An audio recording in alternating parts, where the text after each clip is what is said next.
واللعنة الدائمة على أعدائهم أجمعين من الآن إلى قيام يوم الدين. أما بعد، فقد قال الله الحكيم في كتابه الكريم: بسم الله الرحمن الرحيم. شهد الله أنه لا إله إلا هو والملائكة وأولو العلم قائما بالقسط. صدق الله العلي العظيم. صلوات.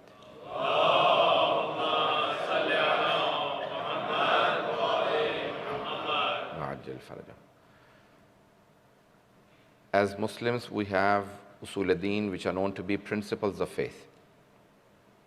And every religion has some basis of the faith that they base their entire religion upon.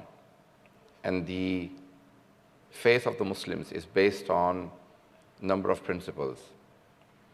The first is Tawheed, which all Muslims share. Then we have Adl, that the Shias, Nashariya, and also the Mu'tazila, the 12 Shias and Mu'tazila share. Then Nabuwwat, all Muslims share. Then Imamat, only the Shias believe in. And then Qayamat or Ma'ad. These are the 5 principles of faith: the oneness of God, divine justice, the prophethood, divine leadership, and Ma'ad, or the return, the day of judgment. There are 2 that we specifically believe in, which is Adl of Allah subhanahu wa ta'ala and Imamat of the 12 Imams, infallible Imams, alayhimus salam. These 6 series of majalis, I will be talking about Adalat and Imamat. So Adalat, or the divine justice, it is in our principles of faith. And we believe that the Holy Prophet sallallahu alaihi wasallam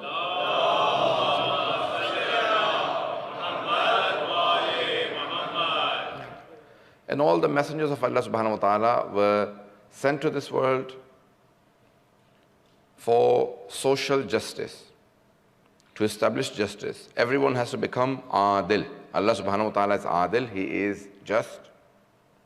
The prophets and Imams are just. And in the Shia faith, every position that anyone holds has to have Adalat or justice or fairness. Different words are used in English, but the Arabic word is Adala. I'll be defining the word Adalat or justice for you, inshallah, and then I'll be giving you the basis, the logical basis of it, and we'll explain further details to it today and tomorrow. Do I have everyone's attention, inshallah? So now this concept of Adala. Adala is justice, sometimes fairness. The levels of Adala, we believe that there is tafkeek, there are different levels of Adala. For even common people, for example, the marja taqleed, who you do taqleed to, or the ayatullah that you follow, has to be adil. The judge in the Islamic court has to be adil. The person who leads the prayers has to be adil, has to be just. Person who bears witness in the Islamic court has to be adil. Even a person who is a witness for divorce or whatever, who is a witness in the Islamic court, has to be adil. Or is a witness for an alim, is an adil, is just. But is the level of justice for all of them equal or the same? Or are there on different levels of adala? There are different levels of adalat. The adalat needed for marja taqleed is much higher than that of, for example, person leading the prayer. The person who leads the prayer, their level of justice or adala is superior to that of a person who just bears witness. The person who's going to be a witness, their adala is, so long as they look to be adil, that's sufficient. But a person who leads the prayers, you need to monitor that they're adil. Person who is a marja has to be much higher level of adala. In fact, if you look at Al-Urwatul Wuthqa of, say, Ayatollah Sayyid Kazim Al-Yazdi, yes, Tabatabai Yazdi from Najaf al-Ashraf, originally Iranian. He has a book called, very famous book called Al-Urwatul Wuthqa. And in that he says that if you see that even if they do something against Murwwat is something which is a norm in a society. That if a marja taqleed does something against the norms of a society, for example, in the Islamic world, eating and drinking while walking in the streets is only makruh, but it is against the norms of Islamic teachings. If a marja taqleed is eating and drinking in the streets, he would lose his adala. He cannot lead the prayers, and you cannot do his taqleed anymore because it is against the norms of the Islamic society. Am I being too harsh? This is the example Ayatollah Yazdi, one of the greatest fuqaha of 20th century, has given in his Al-Urwatul Wuthqa, which is known to be the best book on fiqh, the detailed masail. After Shara al-Islam of Muhaqqiq al-Hilli, the most detailed book on fiqh, Furu'at fiqh. Furu'at fiqh is, because I do know that they are translating everything in sign language and I'm using a lot of Arabic terminology. I'll try and translate every single word that I use in Arabic into English. So Furu'at, for not istidlal, not ijtihad, not the method of deriving fiqh rules, but the fatwas. He has mentioned the most amount of fatwas on all the different chapters of fiqh.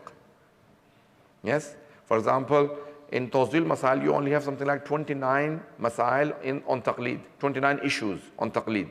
Yes? In Tawzil Masail. But in Al-Urwatul Wuthqa, he has mentioned more than 100 masail just on taqleed. He says that I challenge a person that can produce more furu'at, fatwas on any fiqh issues than I have produced in Al-Urwatul Wuthqa. And while he was still writing, he died after completing Kitab al-Nikah. So now he says many details on the adala. I've already not even given more details on the adalat of Allah subhanahu wa ta'ala, and I've already taken 10 minutes. So I need everyone's attention. Do I have everyone with me so far? So now we have adalat in our usul al-deen, in the principles of faith. Adalat. Allah has to be adil. Everyone needs to become adil. So long as you become adil, then you go to heaven, you go to paradise, and you become radiyallahu anhu. Allah is pleased with you. Our Sunni brothers believe that all Sahaba are adil. This is what their whole debate and difference is with the Shia faith. Yes? They believe in the adalat of Sahaba. We say no, not every Sahabi, companion of the Holy Prophet, is adil. This is from Sahih Bukhari. Yes? They say that every Sahabi is adil. Why? Because so long as they believed, said the shahadat, saw the Holy Prophet, they're adil. We say no, that's not acceptable because some are killing the others, so the murderer and the murdered cannot be equal.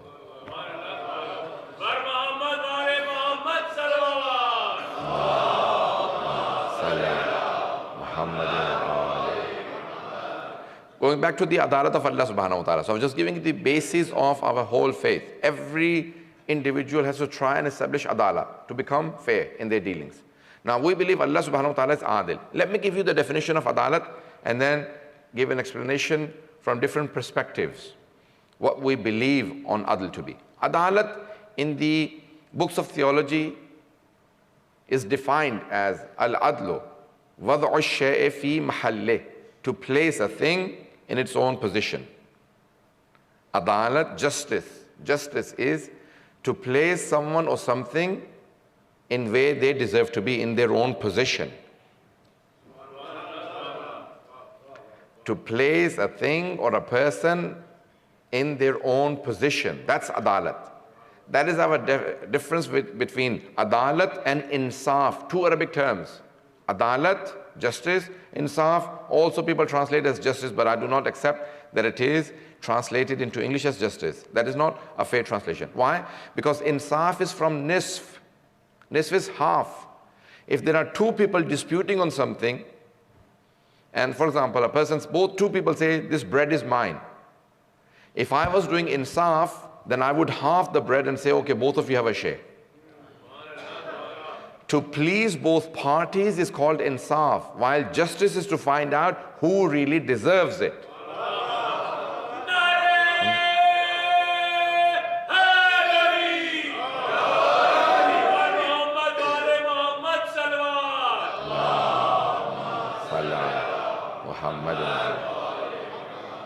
That is our difference with all our Muslim brothers for 14 centuries. They believe that fine, there was dispute on khilafat between some people. They all got the share. They all became khulafa.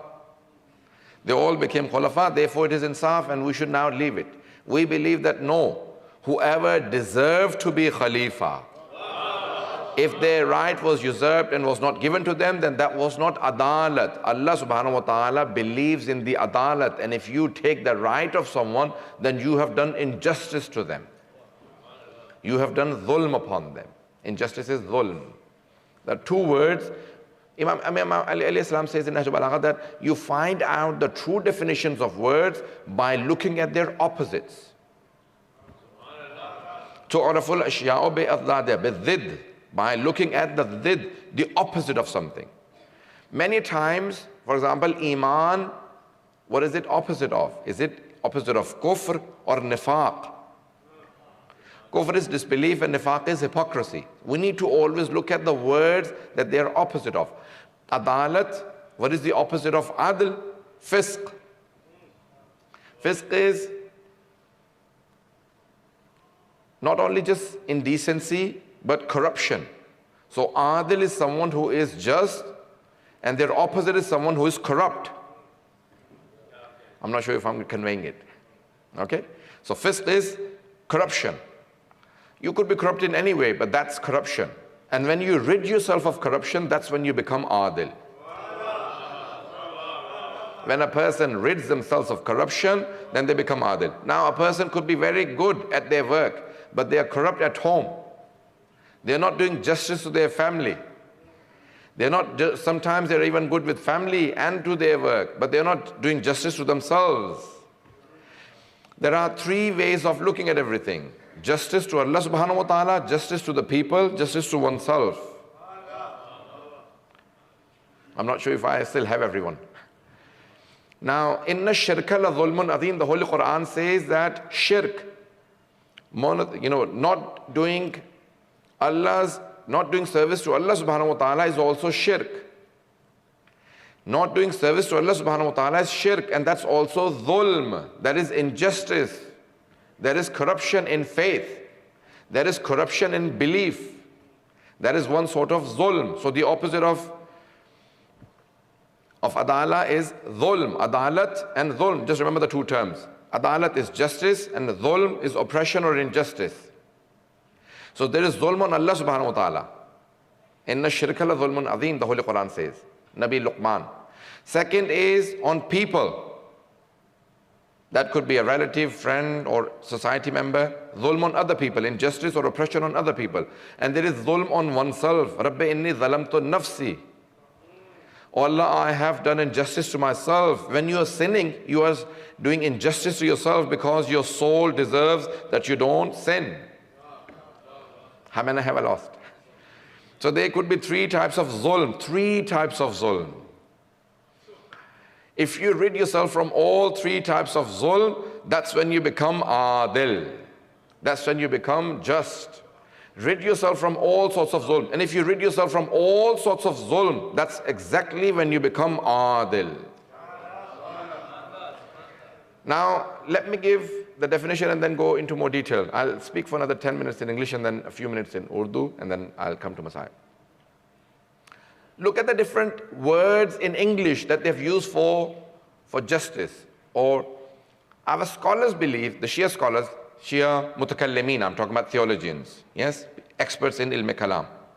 They believe that there is logical basis of all the different beliefs that we have in Islam. There is logical basis of good and evil. Good and evil. These two terms. Husn wa qubh aqliyan. These are two terms in English.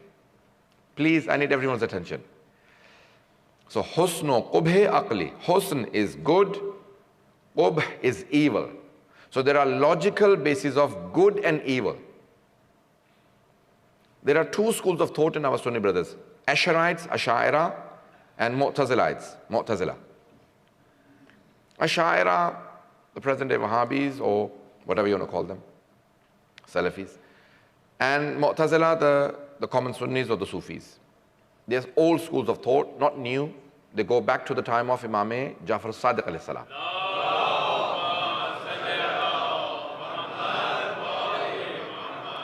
Sorry for being so technical. Inshallah, I'll try and keep away the technicalities tomorrow and just give terminologies today, inshallah, all the terminologies. Now, these two schools of thought, Ash'arites don't believe in the justice or adalat or the logical basis of good and evil. Mu'tazilas share that with the Imamiyya. Imamiyya are the Shias. They believe in logical basis of good and evil. What is good and what is evil? There could be different definitions. So good and evil. Good is something which is commendable, something that you can praise. And evil is something that you dispraise. That is one definition of good and evil. Second is something which is joyous. Something which you enjoy is good, and something that you don't enjoy is evil. Others say pleasure and pain. Pleasure is good and pain is evil. These are all different definitions that the different schools have given. What we believe is, no matter what school of thought you belong to, what religion you follow, or even if you don't follow a religion, according to all faiths, according to all different schools, your definition of good and evil may change based on the circumstances. I have lost quite a lot of people. Pay attention, I'll give you an example. I ask you a question. Is theft good or evil? Okay, some of you have answered it. I am assuming the rest of you agree. So theft is evil. Yes, everyone? You all agree? Now, we all have agreed that theft is evil. But if I tell you that a person stole something because his children were dying, and just to save the life of his children, he stole just a loaf of bread, and he only gave them the bread so they can live, so they don't die. Do you still think that this theft is evil? Some of you are still speaking. Yes? Most of you, if not all of you, would say, no, this theft is not wrong. Even if all of you don't agree, some of you still may say, no, theft is wrong. Even his children should have died, he shouldn't have stolen. But most of you would say, probably, no, this sort of theft, see, the circumstances change, and you change your definition of good and evil. I'm not sure if I have every. Yes? So when the circumstances change, you may change the definition of good and evil. Please, everyone, pay attention. I'll give you more examples. So when the circumstances change, your definition of good and evil may change. Let me ask you another question. Is telling the truth good or evil? Everyone agrees? Please speak up. I don't like just speaking to myself. I'm a teacher, so I like, getting everyone involved. Now, everyone agrees that truth is good. Yes? Now, if a person came here and said, I happen to be at a place where a husband and wife were in a mess, in a fight for a long time, they were just about to conclude their fight and become friends again and, come over the fight that they were going through, and I told the truth and made them fight again. How many of you would still agree that this kind of truth is still good? I hope not many.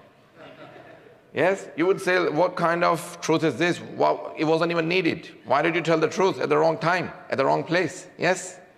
So sometimes you say, okay, just about 2 countries are about to make peace. The war was about to end. I went and told the truth, and the war started again. 2 Mu'mineen brothers were about to make friends. I told the truth and made them fight again. Is that a good truth? No, everyone agrees. See, the circumstances changed, and you change your definition of good and evil.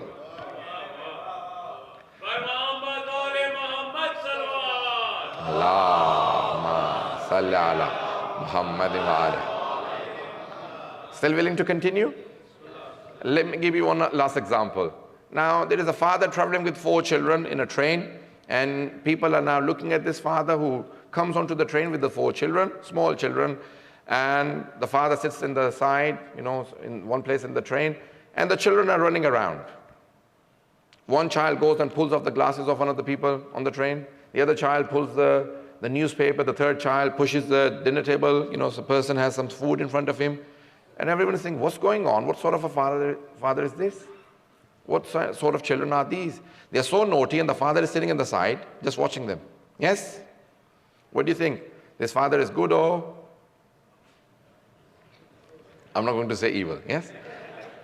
So he is not so good. Yes? Now the children are messing about with everyone in the train. Suddenly one person gets up and he says, what kind of a father are you? Why don't you stop your children? They are messing about. So the father starts crying and he says, their mother has died. My wife died and I haven't told my children that their mother has died. So now I'm not stopping them from anything because I'm going to tell them at the end of this journey that their mother has died. So I'm now at the moment not giving them any shouting, any telling off. So they are, when I tell them, that's the only bad news I give them. What do you think will happen in the train now? The entire train who were thinking that these children are naughty and the father is irresponsible, their mentality changed. The man who was wearing glasses, he took off his glasses and gave to the children and said, you can play with them. The man who was reading the newspaper, he said, you can rip my newspaper, you can play with it, you can throw it in the bin, I don't care. The man who was having food says, if you want to share the food, you can eat it. If you want to throw it away, you can do whatever you like. Everyone's attitude towards the children has changed. Why? Because they know something that they didn't know before. The circumstances change and their attitude and their definition of good and evil changed. I'm not sure if I've conveyed. You see, the definitions of good and evil change when the circumstances change. In every society, in every religion, and people who don't even have a religion, people who don't even have a faith, people who don't even believe in Shiaism, people who don't even believe in Islam, people who may be atheists, agnostics, whatever, their definition of good and evil will change based on the circumstances. But two things, I challenge you, two things in every religion, in every faith, even people without faith will define as good, one will as good and the other as evil. Two things everyone will define as same as us. Justice everyone will define as good, and injustice everyone will define as evil. Adalat everyone will define as good, and dhulm everyone will define as evil. I'm not sure if I conveyed that. I challenge you, think about it tonight. Sleep over it tonight, and I'll continue tomorrow on this in English, but I'll continue now in Urdu. But everyone must remember, even if a person has faith or does not have faith, people who believes in Shiaism, people who believes in Ahlul Bayt, or a person who does not believe in Shiaism, does not believe in Ahlul Bayt, they will all define these two concepts as the same. Justice and adalat as good, and injustice and zulm as evil. That's why we have justice in our usul-e-deen.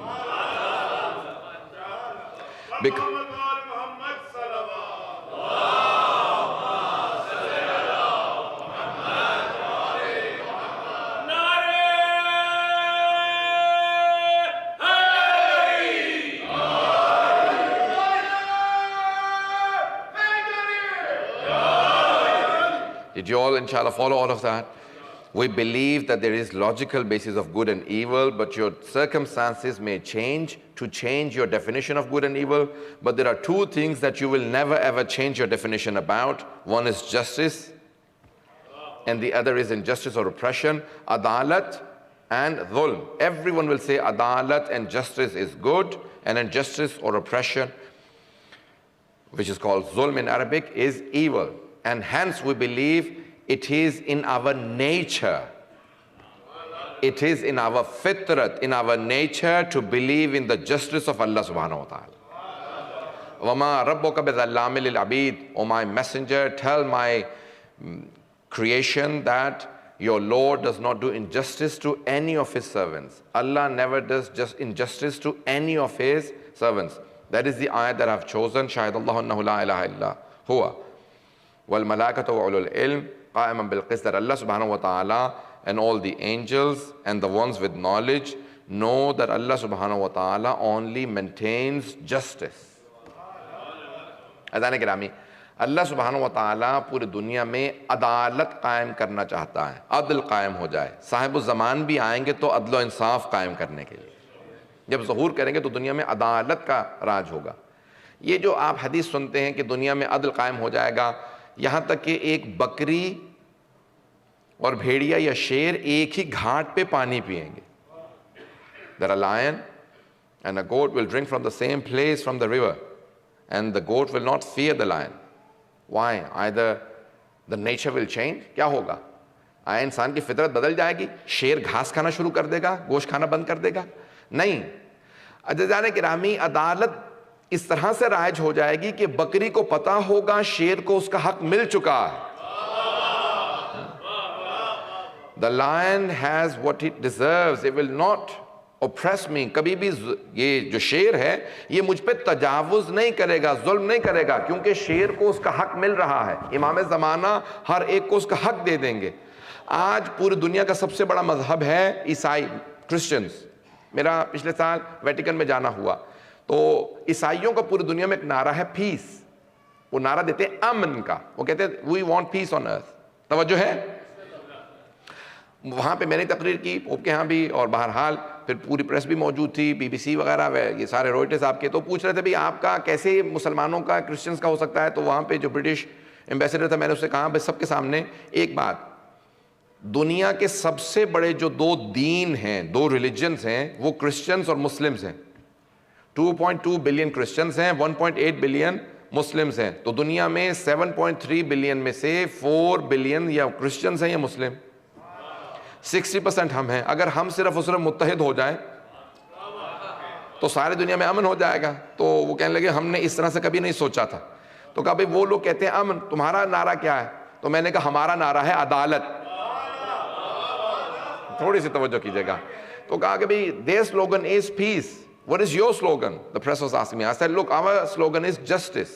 ان کا ہے نعرہ امن, پیس چاہتے ہیں. ہم کہتے ہیں عدالت. کبھی دونوں میں کیسے کیا ربط ہے؟ میں نے کہا کہ کبھی امن ہو ہی نہیں سکتا جب تک عدالت قائم نہ ہو. You will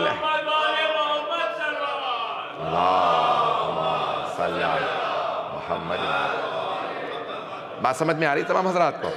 دنیا میں امن ہو ہی نہیں سکتا. You will never achieve peace on earth until there is justice established on earth. جب تک دنیا میں عدالت رائج نہ ہو امن نہیں مل سکتا. بھئی اگر کسی پہ ظلم ہو چکا ہے اور وہ شور مچائے, جس پہ ظلم ہوا اور وہ شور مچائے, اس کا حق بنتا ہے. قرآن بھی کہہ رہا ہے کہ لا يحب اللہ الجہر, اللہ کو چیخنا, چنگھاڑنا, آواز بلند کرنا اور کہنا یہ ہو گیا وہ ہو گیا پسند نہیں ہے. لا يحب اللہ الجہر, لا يحب, اللہ کو محبت نہیں ہے, پسند نہیں ہے. اللہ does not like people screaming saying I want this, I want that. لا يحب اللہ الجہر الا من ظلم, except for the one who has been oppressed. They have the right to scream out and say I have been oppressed. Now do you understand why the Shias scream out loud and say we have been. اب سمجھ میں آ رہا ہے جانے کیا؟ میں بچوں کی جیسے بار بار سہارا لے رہا ہوں کہ اردو کی مجلس میں مجھے سہارا لینا پڑا کیونکہ بچے اور نوجوان یہاں پہ بہت موجود ہیں. اب سمجھ میں آ رہا ہے کہ تشیع کے اندر یہ ظلم کے خلاف آواز بلند کرنا کیوں ضروری ہے؟ کیونکہ ہمارے اس پورے مکتب کی کربلا کے بعد نمائندگی, ریپریزنٹیشن جو کی ہے وہ جناب زینب کبریٰ نے کی. اور امام سجاد نے جناب زینب سے متعلق کہا ہے کہ یہ عالمہ غیر معلمہ, اور انہوں نے ظلم کے خلاف آواز بلند کر کے ساری دنیا کو سمجھا دیا. اگر کسی پہ ظلم ہوا ہو تو خاموش بیٹھنا جرم ہے. کسی پہ ظلم ہوا ہو تو خاموش بیٹھنا جرم ہے. عزیزان گرامی, آج ظالم شور مچا رہے ہیں, مظلوم خاموش بیٹھا. پتہ نہیں میں بات پہنچا پا رہا ہوں یا نہیں. آج ظالم شور مچا رہے ہیں ظلم کرنے کے باوجود بھی, اور مظلوم خاموش بیٹھا. بی بی فرماتی ہے, قرآن کی آیت ہے کہ اللہ کو پسند ہے, پسند نہیں ہے شور مچانا, لیکن اس کا شور پسند ہے جس پہ ظلم ہوا ہو. اللہ کہتا ہے کہ نہیں, جس کا کوئی نہیں ہوتا اس کا خدا ہوتا. میں بات نہیں پہنچا پا رہا. آج بہت سے افراد کہتے ہیں ارے شور نہ مچانا, آج کسی کو بتانا مت ہم شیعہ ہیں, خاموش ہو جاؤ, چپ ہو جاؤ, ماتم نہ کرنا, جلوس نہ کرنا, یہ نہ کرنا, وہ نہ کرنا. کیا ہوگا؟ کہہ رہے ساری کی ساری دنیا مخالف ہو جائے گی. ڈرنے کی ضرورت نہیں ہے, ڈریں تب جب خدا آپ کے ساتھ نہ ہو.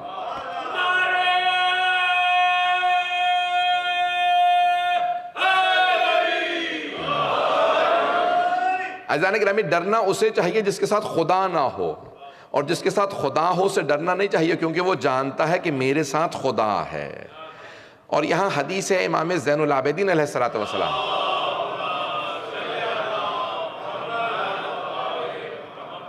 آپ فرماتے ہیں کہ اس پہ کبھی ظلم نہ کرنا جس کا سوائے خدا کے اور کوئی نہ ہو. اس پہ ظلم نہ کرنا, اس پہ ظلم نہ کرنا جس کا سوائے خدا کے اور کوئی نہ ہو. کہا مولا کیوں؟ جب اس کا کوئی بھی نہیں ہے تو اس پہ ظلم کیوں نہ کیا جائے؟ کہا کیونکہ جس کا سوائے خدا کے اور کوئی نہ ہو تو اللہ کہتا ہے بھئی سوائے میرے تیرا کوئی نہیں ہے. اللہ اسرع الحاسبین ہے. قرآن کی آیت ہے اسرع, یعنی سب سے تیز, جو سب سے تیز, سب سے سریع, سب سے جلدی جو بدلہ لینے والا ہے وہ خدا ہے. جس کا سوائے خدا کے کوئی نہ ہو اس پہ ظلم نہ کرنا, کیونکہ اللہ بہت جلدی بدلہ لینے والا. اللہ از the fastest of reckoners. اللہ سب سے جلدی بدلہ لیتا ہے. عزیزان گرامی چند مثالیں پیش کرنا چاہ رہا ہوں اگر سننا پسند فرمائیں. جس کا کوئی نہ ہو سوائے خدا کے, اس پہ ظلم نہ کرنا کیونکہ اس کا بدلہ خود خدا لیتا ہے اور خدا بدلہ لینے میں جلدی کرتا ہے. ظالم سے بدلہ لینے میں خدا جلدی کرتا ہے. نہج البلاغہ میں مولا فرماتے ہیں, جب کسی نے سوال کیا یا علی زمین سے لے کے آسمان تک کا فاصلہ کتنا ہے, what is the distance between the earth and the heavens, زمین سے آسمان کا فاصلہ کتنا ہے؟ مولا نے کہا ایک مظلوم کی آہ کا. بہت بڑا جملہ ہے. مولا فرماتے ہیں it is the distance between the earth and the heavens is only one ah, one scream of an oppressed. جب وہ کہتے ہیں نا آہ, تو زمین سے آسمان پہ ایک لحظے میں یہ آہ پہنچ جاتی ہے. مولا فرماتے ہیں ایک لحظے کے اندر within a second this ah reaches the heavens. کیوں؟ کہا کیونکہ اللہ سبحانہ و تعالیٰ مظلوم کی آہ کو کبھی ضائع نہیں کرتا. جو اگر مظلوم ہو اسے ڈرنا نہیں چاہیے. اکثر لوگ سمجھتے ہیں میرا کوئی بھی نہیں ہے, میں مظلوم ہوں. ارے جس کا کوئی نہ ہو اس کا خدا ہوتا ہے. اس کی سب سے بڑی مثال جناب زینب کبریٰ ہے. اب یزید کیا سوچ رہا تھا, ارے میں نے اس کے بھائیوں کو مار دیا, سید الشہداء کو, حضرت عباس کو, سب بھائیوں کو مار دیا, بیٹوں کو مار دیا, اس کے خاندان کا کوئی بھتیجا بھانجا کوئی نہیں رہا. بوڑھی خاتون ہے, کمزور ہیں, سفید بال ہیں, ہاتھوں میں رسیاں ہیں, یہ میرا کیا بگاڑ لیں گی. وہ یہ سوچ رہا تھا جب میں نے بالکل ختم کر دیا تو اب یہ کیا بگاڑ سکتی ہیں. اسے پتہ ہی نہیں تھا کہ یہ ایک بوڑھی خاتون اس کے دربار میں انقلاب برپا کر دیں گی.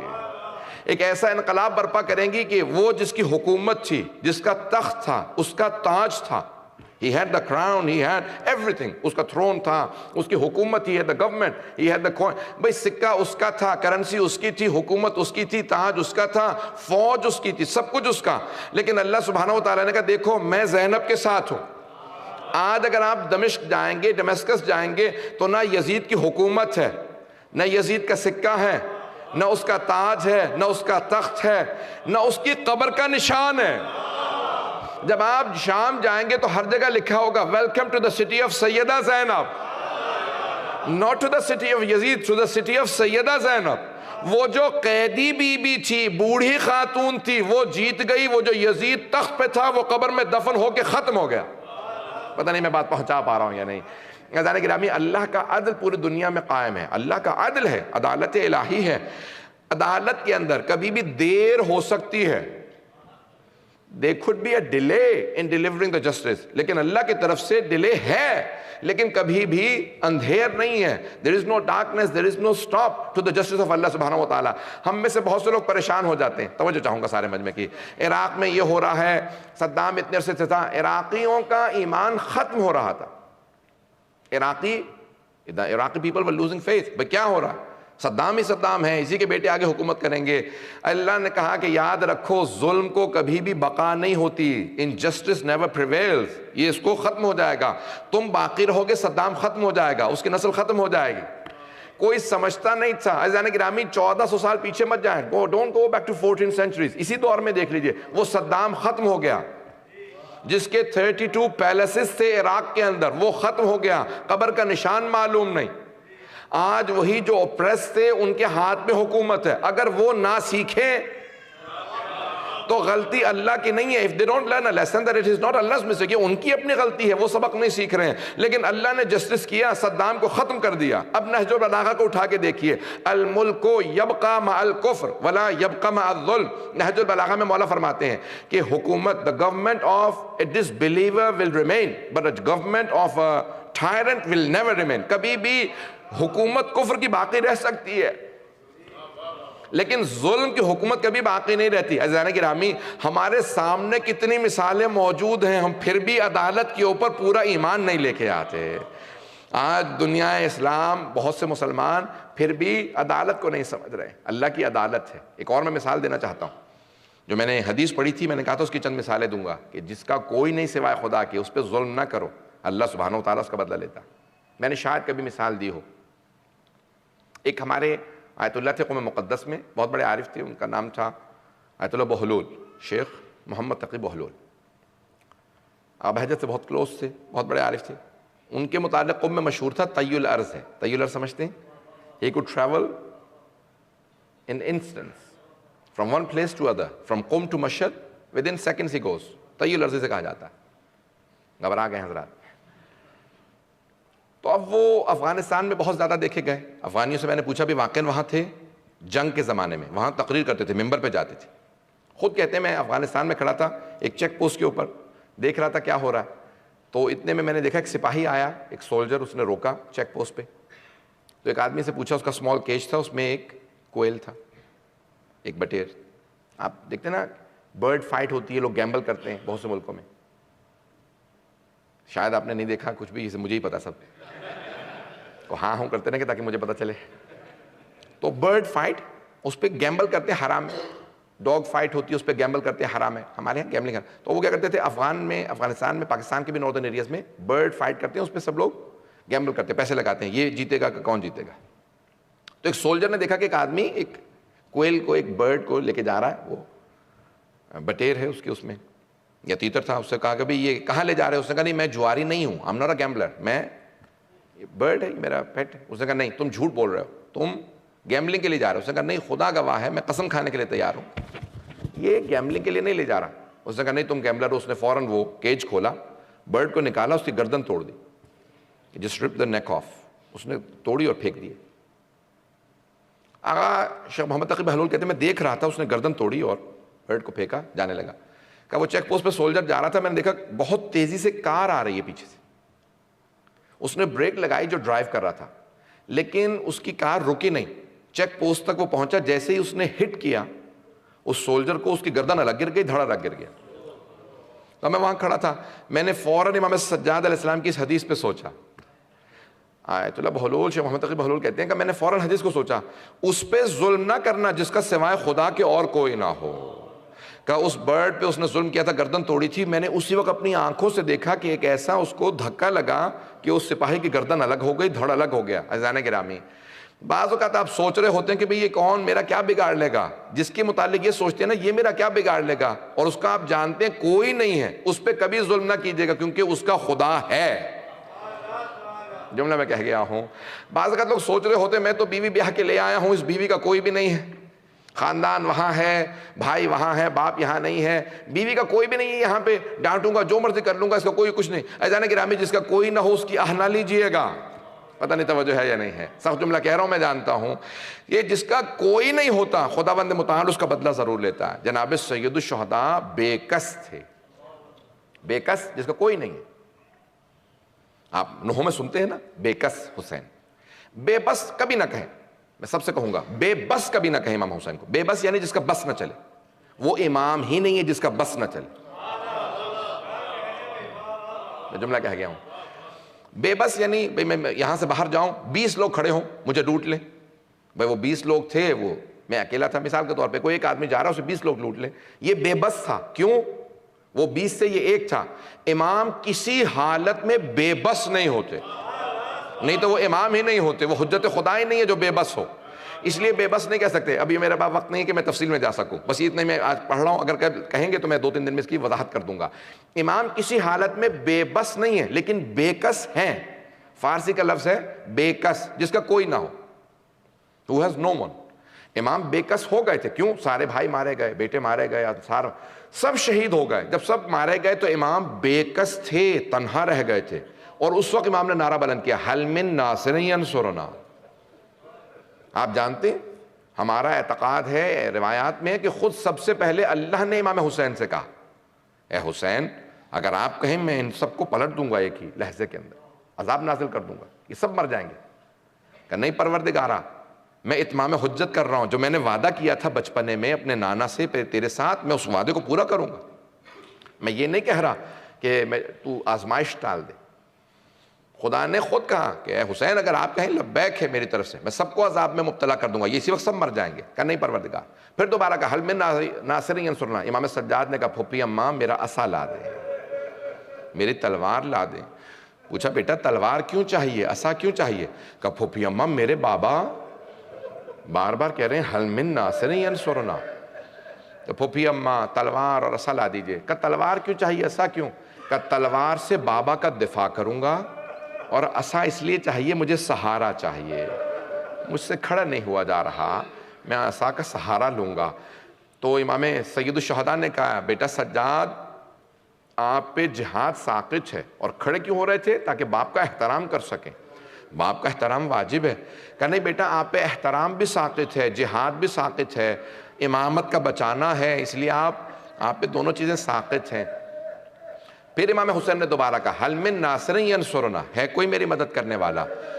تو امام صادق فرماتے ہیں 70,000 فرشتے نازل ہوئے.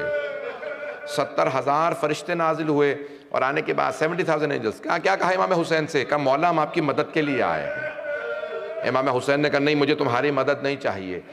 امام صادق فرماتے ہیں قیامت تک وہ سارے فرشتے امام حسین کے حرم کا طواف کر رہے ہیں اور اس کا سارا ثواب امام کے رونے والوں کو ملتا ہے. پھر ایک مرتبہ کہا حل من ناصر ینصرنا، جن آ گئے، زعفر جن آئے. کہا ہم آپ کی مدد کے لیے آئے. مولا نے کہا نہیں تمہاری مدد نہیں چاہیے. روز قیامت تک لوگ کہتے رہیں کہ حسین نے لشکر یزید کو جنوں سے لڑوایا تھا. کہا نہیں تمہاری مدد نہیں چاہیے. پھر ایک مرتبہ کہا حل من ناصر ینصرنا. پھر جملہ کہا حل من ذاب یذب عن حرم رسول اللہ، ہے کوئی جو نبی زادیوں کے پردے کو بچائے. جیسے کہا نا ہے کوئی جو نبی زادیوں کے پردے کو بچائے، تو ایک مرتبہ ساری بیویاں رونے لگیں. امام حسین خیمے میں واپس آئے. کہا زینب ابھی میں زندہ ہوں، میری زندگی میں بیویوں سے کہو اس طرح سے مت روئیں. کیا بات ہے یہ بیویاں اس طرح سے کیوں رو رہی ہیں؟ کہا بھائیا جب آپ نے کہا نا ہے کوئی جو نبی زادیوں کے پردے کو بچائے، علی اصغر نے اپنے آپ کو گہوارے سے گرا دیا. علی اصغر نے اپنے آپ کو گہوارے سے گرا دیا. ایک مرتبہ جناب سید الشہداء نے جناب علی اصغر کو لیا. کہا میں علی اصغر کو مقتل میں لے جاؤں گا، کوئی رونے میں بخل نہ کرے. یہ ایام عزا کے آخری ایام ہیں، عجیب و غریب کیفیت ہے. کہا علی اصغر کو تیار کرو، میں علی اصغر کو میدان میں لے کے جاؤں گا. زمین پہ ایک کپڑا بچھایا، جیسے ہی سفید رنگ کا کپڑا جیسے کفن بچھایا جاتا ہے، مولا نے کپڑا بچھایا. جناب رباب سے کہا رباب آپ دوسرے خیمے میں چلے جائیے. جانتے ہیں کہ جناب رباب سے بیٹے کی شہادت برداشت نہیں ہوگی. کہا رباب آپ دوسرے خیمے میں چلی جائے. میں یہ جملے اس طرح تفصیل سے نہیں پڑھنا چاہ رہا تھا، لیکن اب میں پیش کروں گا کہ جناب علی اصغر علیہ السلام کو ایک مرتبہ کپڑے میں رکھا اور اپنی ابا میں چھپایا. ابا میں چھپا کے میدان میں لے کے آئے. اب سارے اشقیاء، سارے یزیدی سوچ رہے تھے حسین کوئی قرآن لے کے آئے ہوں گے، اب ہمیں قرآن کا واسطہ دیں گے. سید الشہداء نے ایک مرتبہ ابا ہٹائی، دکھایا ایک بچہ ہے. جب جناب مختار آئے نا منبر کوفہ پہ تو سوال کیا، جب یزیدیوں کو گرفتار کرتے پوچھتے بتاؤ تم نے کربلا میں کیا کیا، تو ہر آدمی بتاتا میں نے یہ ظلم کیا تھا، میں نے یہ ظلم کیا. ایک مرتبہ جناب مختار نے ابو خلیق سے پوچھا، ابو خلیق کیا تجھے کبھی میدان کربلا میں رونا آیا؟ وہ ظالم کبھی تجھے رونا؟ اس نے کہا ہاں مجھے رونا آیا. کہا کب رونا آیا؟ کہا جب حسین ایک چھوٹا سا بچہ لے کے آئے اور بچے کو ہاتھوں پہ لیا، بچے نے زبان نکال کے ہونٹوں پہ پھیری. جب بچے نے زبان ہونٹوں پہ پھیری تو ساری فوج رونے لگی. جناب مختار نے ایک مرتبہ کہا پھر کیا ہوا؟ کہا ایک مرتبہ عمر سعد نے حرملہ سے کہا اقطع کلام الحسین، اے حرملہ حسین کے کلام کو بند کر دے. کہا حرملہ نے تیر رکھا، لہو ثلاث شعب، ایسا تیر تھا جس کے 3 منہ تھے، وہ تیر جو گھوڑوں کو مارا جاتا تھا. حرملہ نے چھوٹے سے بچے کو مارنے کے لیے تیر رکھا. جناب مختار تڑپنے لگے، رونے لگے. کہا پھر کیا ہوا؟ کہا ایک مرتبہ حرملہ نے تیر رکھا، تیر گر گیا. جب تیسری مرتبہ حرملہ کے ہاتھوں سے تیر گرا تو عمر سعد نے کہا او حرملہ اگر کوئی مجھ سے پوچھتا کہ اس فوج میں سب سے سنگ دل کون ہے، سخت دل کون ہے، میں تیرا نام لیتا. تجھ سے ایک بچہ نہیں مارا جا رہا. حرملہ نے کہا میں بچہ تو مار دوں، لیکن جب بھی میں تیر کمان میں رکھتا ہوں کوئی بیوی سامنے آ جاتی ہے، وہ برقعے کا دامن پھیلا کے کہتی ہے حرملہ تو بھی اولاد والا ہے، حرملہ میرے بیٹے کے بیٹے کو نہ مار. کہ ایک بی بی بار بار مجھے روکتی ہے، مجھ سے بچہ نہیں مارا جا رہا. کہ تیر چلا، بچے کا کان سے لے کے کان تک پورا گلا کٹ گیا. ذبح من الاذن الی الاذن، الفاظ یہ ہیں کہ کان سے لے کے کان تک پورا گلا ذبح ہو گیا، میں نے تمام کر دیا۔ جناب مختار تڑپنے لگے، ممبر پہ بار بار کھڑے ہوتے بیٹھ جاتے، روتے۔ کہا پھر کیا ہوا؟ کہا ایک مرتبہ حسین نے بچے کا لاشا لیا، خیمے میں واپس جانے لگے، جب جانے لگے تو 7 مرتبہ آگے جاتے تھے، 7 مرتبہ پیچھے آتے تھے، کہتے جاتے تھے انا للہ وَإِنَّا إِلَيْهِ رَاجِعُونَ رِضًا بِقَضَائِهِ وَتَسْلِيمًا لِأَمْرِهِ۔ جناب مختار ایک مرتبہ بے ہوش ہو کے زمین پہ گر گئے، جب ہوش میں آئے تو پوچھا کیا بات ہے، کیوں بے ہوش ہو گئے؟ کہ میں یہ سوچ سوچ کے رو رہا تھا میرے مولا کتنے غریب ہو گئے تھے۔ شریعت محمدی میں باپ کا بیٹے کا جنازہ اٹھانے کی اجازت نہیں ہے۔ اللہ سبحانہ و تعالیٰ کہتا ہے کہ اگر کوئی باپ بیٹے کا لاشا اٹھائے تو کہو کہ نہیں آپ ہٹ جائیے، ہم لاشا اٹھائیں گے۔ کبھی بھی باپ کو بیٹے کا لاشا نہ اٹھانے دو، جب باپ بیٹے کا لاشا دفنائے کہے ہٹ جاؤ ہم دفنائیں گے۔ کبھی بھی باپ کو اپنے بیٹے کو دفنانے نہ دو، کیوں نہ دفنانے دے گا؟ کیونکہ باپ برداشت نہیں کرے گا، ہائے میرا بیٹا مارا گیا۔ مختار کہتے ہیں کہ میں اس بات کو سوچ سوچ کے رو رہا ہوں، مولا حسین کتنے غریب ہو گئے تھے، کوئی پاس نہیں تھا جو بیٹے کا لاشا اٹھاتا، کوئی پاس نہیں تھا جو بیٹے کو دفناتا، مولا کتنے غریب تھے۔ پھر ایک مرتبہ مختار نے سوال کیا میرے مولا بار بار آگے کیوں جاتے تھے، بار بار پیچھے کیوں آتے تھے؟ کہ ہمیں نہیں پتا، لیکن در خیمہ پہ کوئی بی بی کھڑی تھی، اس بی بی کے ساتھ کوئی بچی بھی تھی۔ جناب مختار نے تڑپ کے کہا ہو نہ ہو وہ بی بی علی اصغر کی ماں ہوگی، وہ سوال کرنا چاہتی ہوں گی مولا علی اصغر کو پانی پلایا یا نہیں۔ الا لعنت اللہ علی القوم الظالمین وسیعلم الذین ظلموا ای منقلب ینقلبون۔ اگر ہاتھوں کو بلند کریں مختصر سے دعا کریں، پروردگارا واسطہ جناب رباب کا۔ آج میں جناب رباب کے مصائب پڑھنا چاہتا تھا لیکن انشاءاللہ کل پڑھوں گا، صرف جناب الاسکر کے چند جملے میں نے پڑھے۔ پروردگارا واسطہ اس ماں کا جس نے جب بیٹے کے سر کو نیزے پہ بلند دیکھا اور جب سر واپس آیا تو بس ایک ہی سوال کیا، علی اصغر اب مثلوں کا تنہر، بیٹا کیا تجھ جیسے چھوٹے بچوں کو بھی نہر کیا جاتا ہے؟ بیٹا اونٹوں کو نہر کیا جاتا ہے، یہ تجھے کس نے نہر کر دیا؟ پروردگارا واسطہ اس ماں کا جو جب چہلم پہ 40 پہ کربلا آئیں تو وہ بی بی واپس نہیں جا رہی تھی، مدینے نہیں جا رہی تھی، 3 دن تک کربلا میں رہی بیبیاں مولا سجاد کے ساتھ۔ جب جانے لگے نا مولا سجاد نے تو ایک جملہ کہا کہ پھوپھی اماں کیا بیبیاں تیار ہیں؟ جناب زینب کبریٰ نے کہا بیٹا سجاد سب بیبیاں تیار ہیں لیکن آپ کی ماں رباب تیار نہیں ہے۔ مولا سجاد آئے اپنی والدہ کے پاس، کہا مادر گرامی آپ کیوں تیار نہیں ہیں؟ کہا بیٹا سجاد میں مدینے جا کے کیا کروں گی؟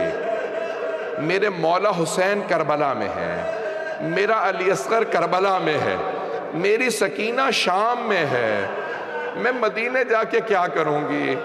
مولا سجاد نے سوال کیا مادر گرامی اماں آپ کربلا میں کیا کیجئے گا؟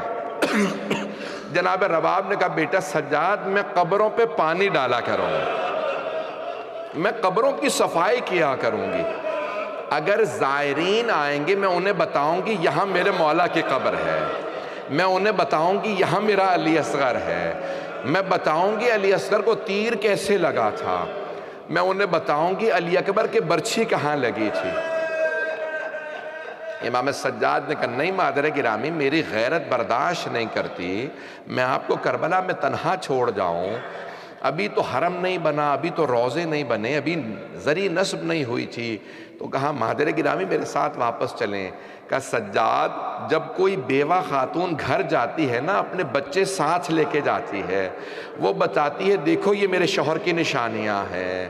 پروردگارہ جناب رباب کی اجڑی گود کا واسطہ، جتنے مؤمنین بے اولاد ہیں انہیں اولاد عنایت فرما، مقروضوں کے قرض ادا فرما، پریشان حالوں کی پریشانیاں دور فرما، حج و زیارات کی تمنا رکھنے والوں کو حج و زیارات نصیب فرما، ہمارے تمام جو زائرین کربلا جا رہے ہیں سب کی حفاظت فرما۔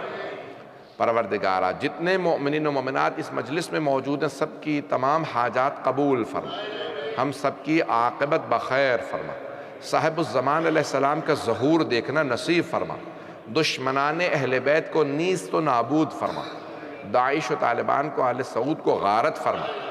ربنا تقبل منا انك انت السميع العليم بحق محمد وآلہ الطیبین الطاہرین المعصومین۔ ماتم حسین۔